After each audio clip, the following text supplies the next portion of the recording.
అంతర్జాతీయ 10వ యోగా దినోత్సవం సందర్భంగా ఖమ్మం జిల్లా కేంద్రంలోని టీఎన్జీఓస్ కాలనీలో సిద్ధార్థ యోగా విద్యాలయం ఆధ్వర్యంలో ప్రపంచ యోగా డే వేడుకలను నిర్వహించారు. ఈ సందర్భంగా సిద్ధార్థ యోగా నిర్వాహకులు రామచంద్రరావు ప్రపంచ మానవాళికి మానసిక శారీరక ఆరోగ్యం కోసం యోగా ప్రకృతి ఇచ్చిన వరంగా మారిందన్నారు. ఈ యోగా సాధన మనిషికి ఉత్సాహాన్ని ఆరోగ్యాన్ని ఇస్తుందని, ప్రతి ఒక్కరూ కూడా యోగా సాధన చేయడం ద్వారా దీర్ఘకాలిక వ్యాధుల నుండి కూడా దూరమయ్యే అవకాశం ఉందని యోగా గురువు రామచంద్రరావు చెప్పారు. నిత్యం యోగా చేసే వారి సంఖ్య పెరుగుతుందని ఆయన తెలిపారు. యోగా డే ఉత్సవాల్లో భాగంగా కలెక్టర్ బర్త్డే వేడుకలు కేక్ కట్ చేసి శుభాకాంక్షలు తెలియజేశారు.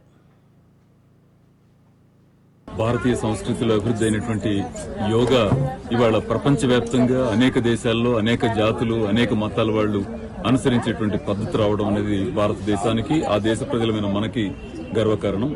అయితే ఈ ప్రకృతి సహజ విధానాలని అనుసరించే దానిలో మనం గతంతో పోలిస్తే ముందుకు వెళ్లాం, కానీ ఇంకా మన ప్రజలకి ఈ అవేర్నెస్ ఇంకా పెరగాల్సిన అవసరం ఉంది. మన కన్నతల్లి లాంటి ప్రకృతిని అనుసరించాలంటే ఈ అవేర్నెస్ మన కుటుంబాల్లో ఇంకా వ్యాపించాల్సిన అవసరం ఉంది. అంతర్జాతీయ యోగా దినోత్సవాన్ని పురస్కరించుకుని అన్ని చోట్ల అన్ని కుటుంబాల్లో అన్ని సర్కిల్స్ లో కూడా యోగా చేయాలి, రోజు 1 గంటైనా యోగాని ఆచరించడం ద్వారా జబ్బులకి దూరంగా ఉండొచ్చు, యాక్టివ్నెస్ పెంచుకోవచ్చు, మానసిక ఒత్తిడికి దూరంగా ఉండొచ్చు అనేటువంటి అవేర్నెస్ ని పెంచడానికి యోగా పట్ల కమిట్మెంట్ ఉన్నటువంటి మిత్రులంతా కూడా నిర్ణయం తీసుకోవాలని, ప్రకృతి సహజ విధానాల్ని ప్రజల్లోకి వ్యాపింపజేసేటువంటి దాన్ని ఒక ఉద్యమ కర్తవ్యంగా చేపట్టాలని సిద్ధార్థ యోగ విద్యాలయం మనస్ఫూర్తిగా ప్రజలందరినీ కోరుకుంటోంది.